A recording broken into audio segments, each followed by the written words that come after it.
Well, hello everybody and welcome back to the channel. Right, so as it seems, I'm not really having a go at the Royal Navy, even though they're P&O ferries and they only sort of carry people to and from battle. The reason I'm doing the Royal Navy is because they are going to be in the forefront because of the issues that we're having currently in the Red Sea and the fact that we're having problems deploying stuff to that. So let's carry on with this one with another article. I'm not having a go at the Royal Navy, it's just that you're particularly in the news at the moment. Honestly, Gov. Right then. Disbelief as undermanned Royal Navy seeks to redeploy officers to the diversity and inclusion team. There is a video on my channel. It'll be up in the corner, a link to it, where I talk about the actual document that insists on this. So, former Sea Lord, First Sea Lord, calls the roles to be scrapped as the service faces personnel shortfalls and missed targets. The Royal Navy is redeploying Marines and sailors to become diversity and inclusion officers to enhance the lived experience of personnel amid ongoing recruitment challenges and manning its ships. Yes, because it's crap. It doesn't work. Go to that video I was talking about and you'll see why. 3 internal Navy job advertisements seen by the Telegraph seek to attract serving sailors and Marines to work with the diversity policy. The roles are based in Navy Command HQ and NCHQ in Portsmouth and are intended to improve the lived-in experience of people. Bullshit. Why do you need to do that? Honestly, why do you need to do that? A Navy source told the Telegraph at the time we're massively undermanned. Yep, that's another video I did. The fact we can't send any supply ships out because we've got no crews for them. Why does the NCHQ want yet more people to concentrate on diversity and inclusion? You can imagine the sort of power-hungry social justice warriors this will attract too. We're already inclusive, diverse, and diversity will increase in time with population. But will it? Because I don't think it will, but in any case, Lord West, who served as the First Sea Lord from 2002 to 2006, told the Telegraph taking people from key important roles to focus on diversity is nonsense. The Royal Navy has lost the plot, just like the British Army, just like the Royal Air Force. Remember, lads, Royal Air Force got done when they actually racially discriminated against white pilots.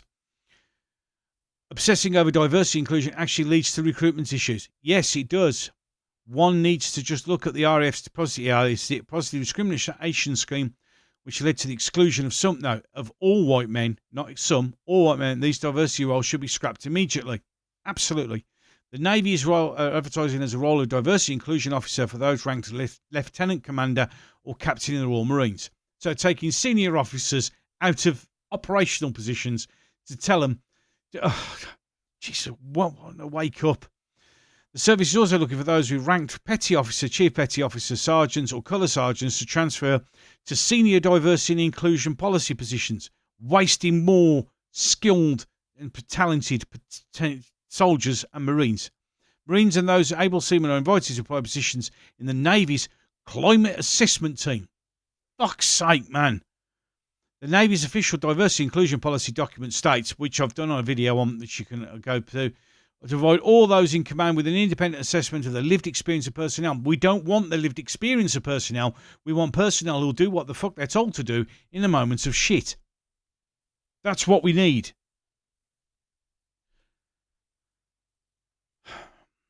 The document also outlines different diversity and inclusion roles in the Navy, including diversity advisors, practitioners, associates. The former 2 positions help advance diversity and inclusion in the workplace. Fucking waste of money, waste of time. Well, the latter is more an informal role for sailors at any rank to support official diversity officers. Scrub that up. What was it called? Commissariats in the Russian Navy. They run around and you do as I say, I will shoot you. Fucking crap. Within their work. Redeployment comes as the Royal Navy faces significant recruitment crisis. In the year March 2023, the Royal Navy and Royal Marines failed their recruitment targets by 27%, representing a shortfall of 1,037 personnel, of which they want to scrap those out to do more pointless shit. Both organisations have failed to hit their recruitment targets every year since 2011, when this fucking crap come in. Personnel problems are so acute that 2 warships, HMS Westminster and HMS Argyle, have had to be decommissioned to staff a new class of frigate.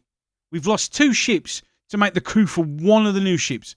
Calls earlier to send the aircraft carrier, HMS Queen Elizabeth, the one we just built, to the Red Sea following airstrikes on the Houthi rebels in Yemen were denied due to staff shortages. Last year, the Navy was criticised for wasting time and resources on diversity initiatives.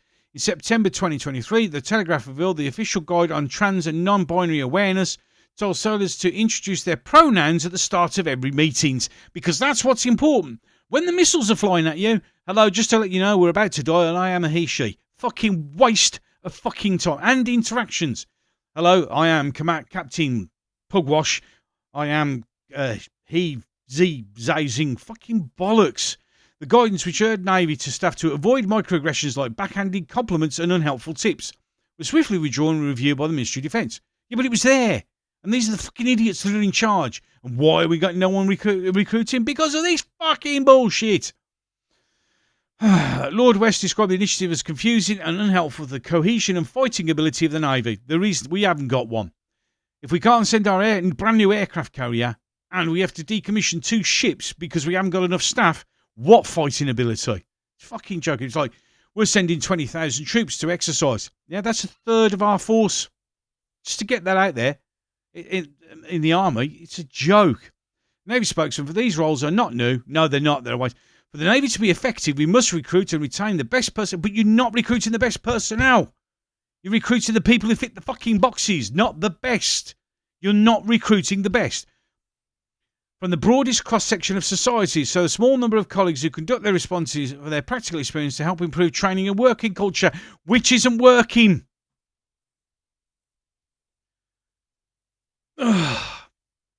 Oh my God. So how's it all working for you? DEI still going great, is it? Any case, with that, I'm going to bring this one to a close. I hope you enjoyed it. If you did, like, share and subscribe.